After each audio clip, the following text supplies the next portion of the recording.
Today, I'm happy to be sitting down with Manhasset author, Dr. Vicky Giouroukakis.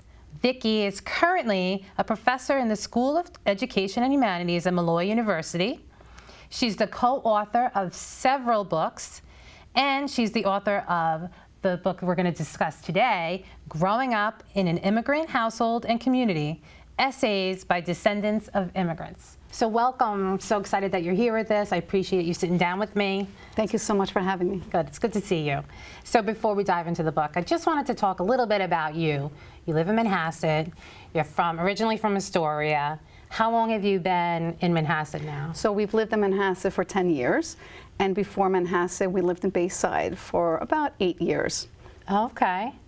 And do you love it? I love Manhasset. It's such a great community, very supportive. Yeah, I'm so happy that we're there. That's great. That's great. Yeah, Manhasset's a great town. Tell me a little bit about your background in history and writing. Is this something you went to school for when you were little? Did you love to write, or is it something that happened like after you became a teacher? Yes, I've always been passionate about writing. It's a form of expression that I really enjoy, and so I used to write a lot of poems and short stories. I mean, even in college. And then in grad school, I worked with a professor who helped me publish one of my articles, and I felt so proud. It was wonderful. And so I've been publishing for 25 years now, and it's been amazing. And I encourage my own children to write. I mean, I teach writing at the college level, and I teach my teacher candidates how to teach writing more effectively. But it is something that requires a lot of practice, and you have to obviously like it and enjoy it, but you also have to work hard at it. Were you like part of the school newspaper? Were you like part of the yearbook? Is that all something that I was part of the yearbook, yes. And in college I did major in English and American literature and eventually became an English teacher. Yeah. And so writing is in my blood. Yeah, and what's your favorite style of writing now? Is it essay writing? Is it just? I usually write academic textbooks. Yeah. I do academic writing. I publish articles in scholarly journals. I publish a lot of chapters in textbooks. But so this book, this nonfiction book is a bit different. It's a different genre than I'm used to writing. And I have to say that I enjoyed it immensely. Right, so you did mostly educational textbooks. So it's like kind of technical in a way, or? Yes, it's technical. So I usually write education textbooks for teachers in service and practice and pre-service teachers. So you had co-authored a few books, textbooks, educational books. Is that it up until now? Can you tell us a little bit about that? Yes, so these textbooks are for teachers, in-service and pre-service teachers on effective methods of teaching, so strategies and innovative approaches to teaching. So are you approached to write it, or is it something that you wrote and then you sought to have published? How does that work? So it usually starts with an idea, and then I try to make it materialize, and that's what's so wonderful about the writing process. And so my first book, I had an idea when the Common Core State Standards came out in 2012. I had this idea to write a textbook to help teachers navigate the then new standards. And so I approached my colleague, Maureen Connolly, and I said, why don't we just write a book for teachers, based on these standards? I think it'll be a hit. And we started writing together, and then we pitched it to a few publishing companies, and we got rejected. And I said, no, we're going to continue trying to get this book published. And Corwin Press picked it up, and eventually it became a bestseller for the company. So I'm very, very proud of that. And so I've written several textbooks after that. Wow. Yeah. Common Core was a big deal when it first came out. Yes. I wish somebody wrote something for parents. How to understand. Help your student, help your kid at home. I know. Stuff. That's fantastic. So let's talk about your new book now, right? So you've gone down a different path in your textbooks. So what made you, what sparked this idea to do this book of essays? Yeah, so it was after the passing of my mother that I thought back to my childhood and the neighborhood where I grew up and my immigrant parents and all the sacrifices that they made for my brothers and me so we can have a better life than they did. And I wanted to find a way to honor them, but also to honor my generation and all the challenges that we experience straddling these different cultural worlds in trying to find our identity. And so I started writing my stories, and then I thought, wouldn't it be great if I invited other people to share their own stories so we can celebrate our shared experiences? And that's what ended up happening. And so I put a call out for contributions on social media. I tapped a few friends, and the response was overwhelming. And a few days later, I was editing, people's essays. So it was a really exciting process. And the authors who contributed their essays said at the end that, they were so thankful that I gave them the opportunity to, talk about their childhood and their experience growing up in an immigrant household and community. And they said that the process was very therapeutic, very cathartic for them, a very emotional journey. Is this something that you used to talk to do you have siblings? Yes. So is this something that you and your siblings maybe talked about growing up, how it's the struggle, it's a little bit tough, trying to compete in these two worlds or try to combine these two worlds together? Yeah, we used to talk about our challenge. Obviously we had joyful, times growing up, of course, in this type of, environment. And we learned so many lessons from our parents and grandparents. And, just imagine when I was in kindergarten, was it pre-K? I think it was like pre-K. I went to school, and my name at the time was, still is, but Vasiliki is my formal name, Vasiliki Menexis. And so the teacher said, I can't pronounce that name, and especially your first name. So here are two options. You want to be called Vicky or Bessie? And I was like, Vicky. I like Vicky. And she's like, okay, from now on, you'll be called Vicky.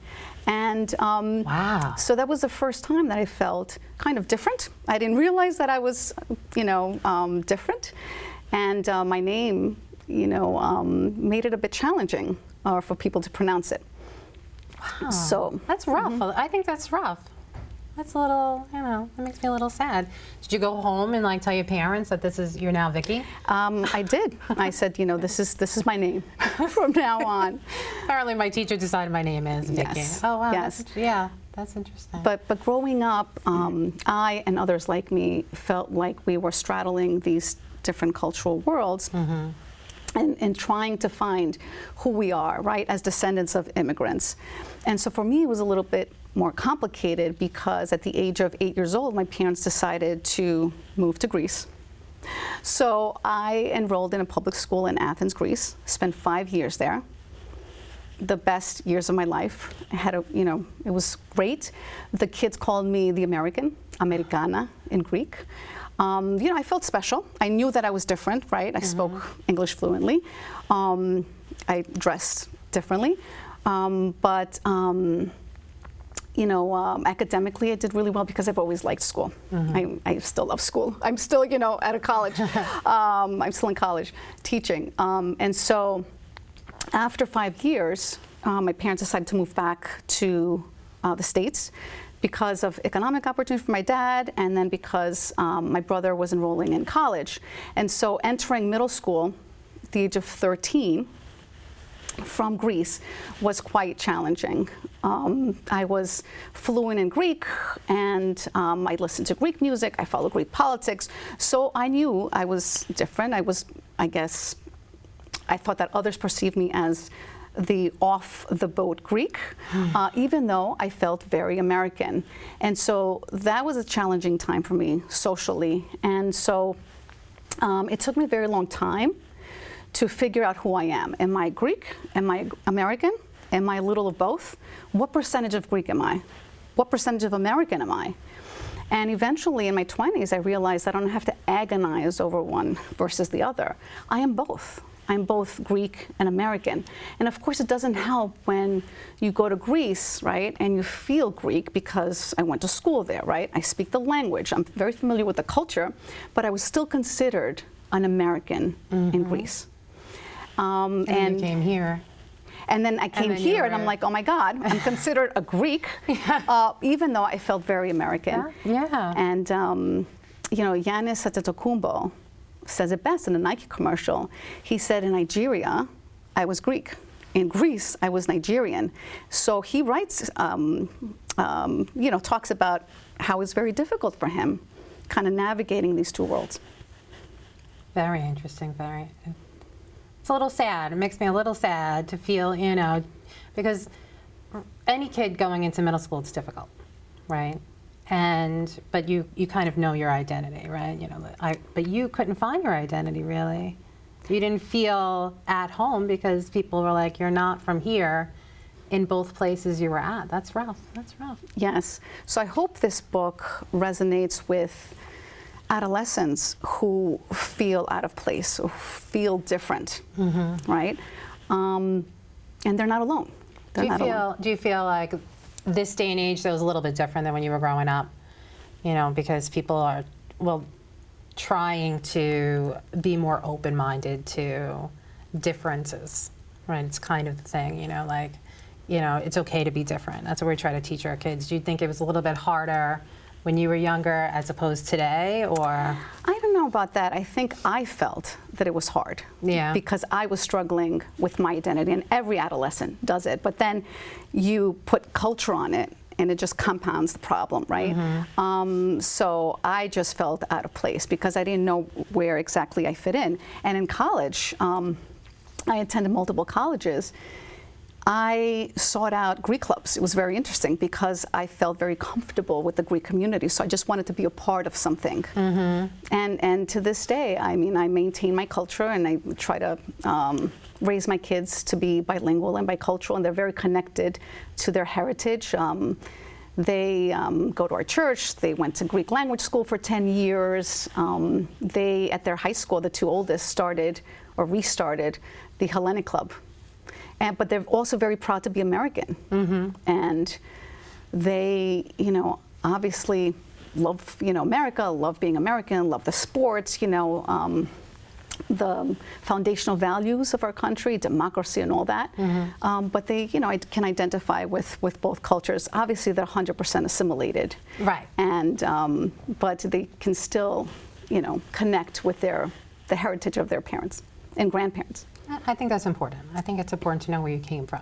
Yes. Right? That's you know, the struggles that people you know, went through to come here and to survive here. It's not easy. So I think it's important for you to be able to identify with your family and your heritage. I think it's great.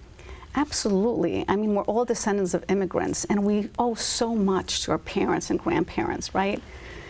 Because they've given us so much. And growing up, we didn't have much, but we had enough. Right. You know, and I wanted this book to be like a conversation that my friends and I would be having, let's say, in a living room around a, you know, coffee table, and talking about our immigrant parents and how crazy or interesting or hardworking they were and their immigrant ways, right? And just laughing and crying and feeling nostalgic and all of that. So this book really is a passion project, and I want to thank Malloy University for granting me a sabbatical so I can work on this project. That's what I did this year. Oh, fantastic. So thank you so much to Malloy.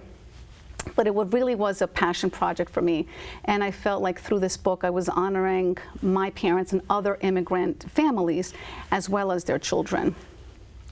So you had told me that you reached out on social media to get people to do some submissions. So what made you decide to, instead of interviewing people and writing it yourself, to have them author their own essays? What made you make that decision? Yeah, that's a great question.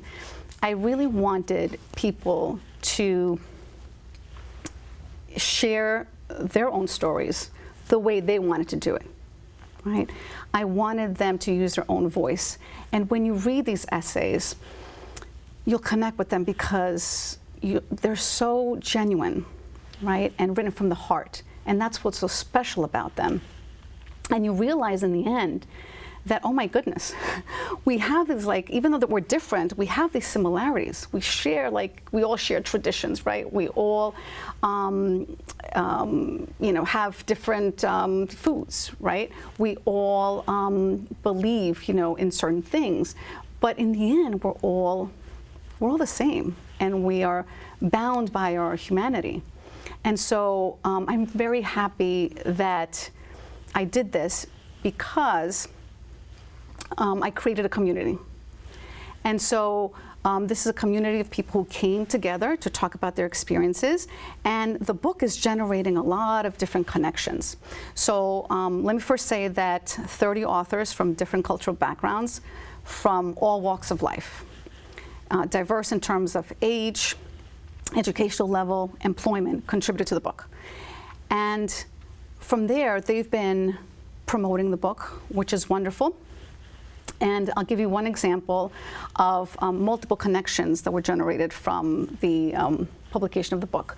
So Joy Scattleberry is one of the essayists in the book, and she wrote a beautiful essay about Barbadian traditions. So because her parents are from Barbados, and they would celebrate a lot of the Barbadian traditions in her house, and especially during Christmas time. So her story is about you know, the Christmas traditions from Barbados. And she is a teacher in Westchester, and she actually incorporated the book into her curriculum. Oh, wow. And especially the essay by Aida Zalilian on being Armenian. And Joy invited Aida to zoom into her 6th grade class. She's an ENL teacher, Joy, to zoom into her 6th grade class and talk about her experiences growing up in an Armenian culture. Amazing. So it's wonderful. Yeah. Yeah, that really is a great sense of community that you created. Yes. You know, by doing this. And you said that in the beginning, you had like invited everybody to meet up and just to try to get, you know, a feel for all of your authors. Yeah, so I had a reception at my house where I invited all the essayists because some of them I had never met. And so it was really wonderful to bring everyone together and to talk about the book and about their, you know, what they're doing professionally. It's wonderful, and that's what I love to do. I love creating community, whether in my volunteer work or in my professional career. I just love that. And I feel like it's creating a family and bringing people into your family. So I'm assuming that you had gotten a lot of submissions when you put this call for these essays out. How are you able to like finalize it and get this, you know, top 30? It must have been difficult. So it actually wasn't. Somehow it was just an easy process. In the end, I had 32 essays, including my own, and I included all of them. I included everyone's essays, and that made me really proud. But I worked with the authors, you know, we edited the essays, you know, went back and forth via email, and 2 of my 3 kids actually contributed also to the book, which made me very proud. Oh, wow. And the 3rd one almost did, but you know, she didn't meet the deadline. But yeah, I know. And they both boys wrote about their grandparents, which is interesting. Yeah, that's nice. Yeah. That's nice. Did you have one particular essay that you felt that you related to the most? Maybe your kids, but. Yeah, well, I wrote an essay about my mom, and how growing up she was obsessed with food and cooking. She was a wonderful cook. And I remember when I was about, well, she always cooked, obviously, growing up, but when I was about 12 years old, I came home one day, and I see these like pillows covered with phyllo, right? Stretched over them. And I go in the kitchen, I'm like, oh my God.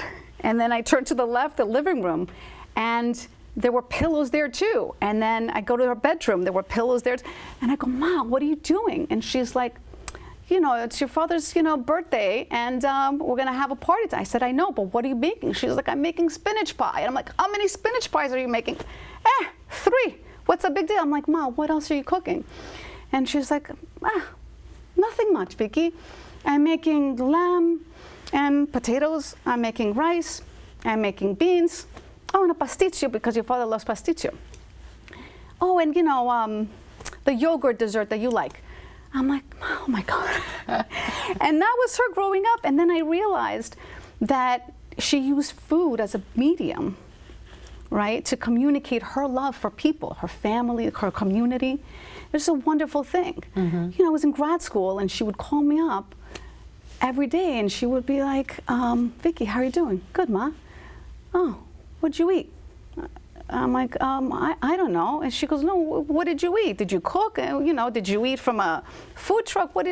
So, and then when I had children, she would be like, you know, did you cook today? And what did you cook? You know, did your kids eat? So it was interesting. I didn't know what the preoccupation was all about because I was focused on education. My parents wanted us, obviously, my brothers and me, to get an education. That was extremely important to them. And then I realized she didn't have language. Right, her English was limited. She didn't have, you know, resources, not much money.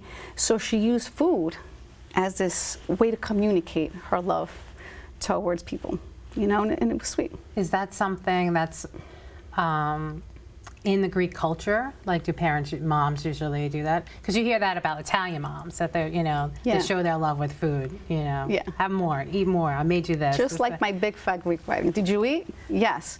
Okay, I'll cook something for you. It's the same thing. You know, Greeks, Italians, Sebastian Maniscalco, who is one of my inspirational figures. I love him. I love his comedy because his comedy, right? Isn't he funny? Hilarious. His comedy is about his, you know, Italian immigrant father. He came here when he was 14 years old. So he does one bit about his, you know, food in his house, and he's like, you know, growing up there was food everywhere. You know, I would turn around and knock into food, you know, and it was just everywhere. And then I had an Italian grandmother in the basement cranking out lasagna, you know, all the time. She would just like make lasagna every time. And that was, he goes, that was, you know, the way I grew up. Same thing with Greek, the Greek household. And I have to say also, food is a very important part of every culture. There's a section in the book about food in the immigrant household. And, you know, I have a Taiwanese essayist who writes about rice, how important rice is in Asian culture. Oh, how interesting. Well, you know, it's like the center of a family, right? Everybody comes together, and that's what you're going to do. You're going to eat in some fashion, right? So, yeah, it makes sense. Yeah, it makes sense. So I think you kind of spoke about this already, but in the book you wrote, you know, growing up in two or more cultures also comes with a price. Then you say children of immigrants typically feel suspended between two worlds, the world of their parents and the country in which they are born, both eventually becoming part of their identity. Did you feel that your essayists, is that the word? Felt this way too, or did they describe this in their essays, or is that like a common bond? Yeah, even though we were assimilated into American culture, we still had this other culture at home that we also had to navigate. And so, you know, that's interesting, right? Even language. I spoke only Greek to my parents, and then I would go to school and I would have to speak English to my classmates. But the fact that we were raised, or some of us were raised bilingual, I mean, that's important because language is like the vehicle to your culture. And it was tough. I remember at the age of 13, you know, I was angry at my mother for not being fluent in English. She had this, you know, what we call in the field of education, functional English. So she could get by, but, you know, she wasn't really proficient in it.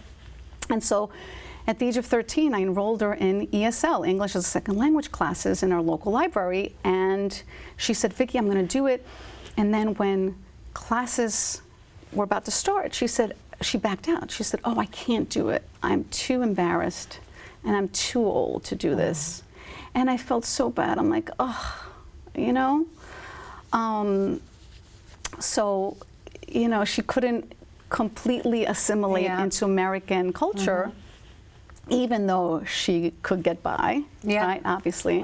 But we served as her translator since we were, my brothers and I, since we were very little. I remember, I think I was maybe like 8 years old when when my mother took me to the Social Security office, and she asked me to translate.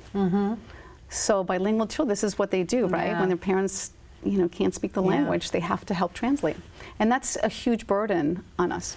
It is. I never really thought of it that way because I see it so often, kids translating for their parents. But you're right, that is a burden on you. And you just wanted to fit in like everybody else. You just want to fit in, you right? And then you start speaking the language when you're in the store, Yeah. department store, and people turn around and look at you, right? And you feel self-conscious. Or you might be eating home-cooked meals in school for lunch, and people are like, "Oh, what is that?" I was right? just going to say that somebody wrote that in one of their essays. Exactly. Everybody else is eating like a bologna sandwich. Yes. And she came out with this garlicky, like homemade meal, and she was like, Yes, yes, yes. all the kids are like, "What's that?" And already, you're already self-conscious, and then kids are looking at you like you're eating something foreign. It's funny. We had a student here once, and he was Korean, I believe. And we were just having a conversation. He was like, yeah, I was just eating the norm, octopus and this and that. And we were like, what are you talking about? That's not Right. the norm. He goes, what do you mean? You don't eat octopus? We're like, no. And that was just a good example, Yes. So he brought it in. We all tried it. I didn't try it because I was scared, but. Right. But it was just something like, what do you mean? That's not normal, And it was exactly like that poor woman in the essay. Everybody's like, ew, octopus. I know. And then you're trying to explain your culture to your friends, and it's not easy. Why you roast lamb at Easter, right? Yeah. Why you wear the evil eye, I'm wearing it now, Yeah. right, to ward off evil spirits. Yeah, like what does that mean? What does that mean? Yeah. But it's great now, I think, in schools that they have like multicultural day, Yes. so that kind of exposes people, children to other cultures, which I think is very important too. It's great. Absolutely. And we have a huge ENL population in Long Island, and many bilingual and ENL programs in schools. And so when newcomer children come to this country, they feel culturally deprived, right? But after a year, research shows that after a year receiving supports, they feel like the U.S. is their home.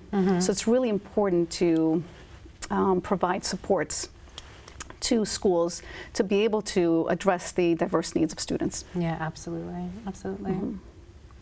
So tell me, now that your book has been published, do you feel some kind of closure within you or connection? Like, did this fulfill you in some way that maybe you didn't even realize you needed to be? Yes, I feel extremely fulfilled, and I want other people to connect with the people, the characters, the situations, the lessons in the essays, and I want them to have that emotional experience, whether it's joy or anger or happiness, nostalgia, whatever it is. And I want people to empathize with the immigrant experience and learn from it. We need to celebrate multiculturalism and multilingualism. And I also want people to recognize the beauty of diversity and how diversity really enhances our society. It makes it beautiful. Absolutely.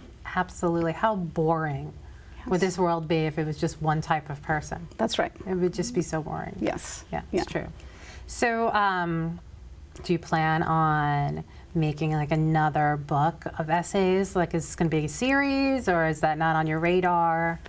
I wasn't planning to, but I'm thinking about having a second volume because so many people have come up to me to say that they would like to contribute an essay to a volume 2 if I were to work on a volume 2. But even those people that I had sort of encouraged to submit an essay, they kind of regret not doing it. So I want to give those people an opportunity to share their stories. I think you're wonderful. I mean, there's like a never-ending story, and now that, and because they're so short and individual, it doesn't get stale. Everything's new and fresh. I think it would be fantastic. Yes, the essays are very short and easy to read. Yeah. So what are your plans going forward? Any new books, any ideas? What's on your radar? So I am thinking about, volume 2.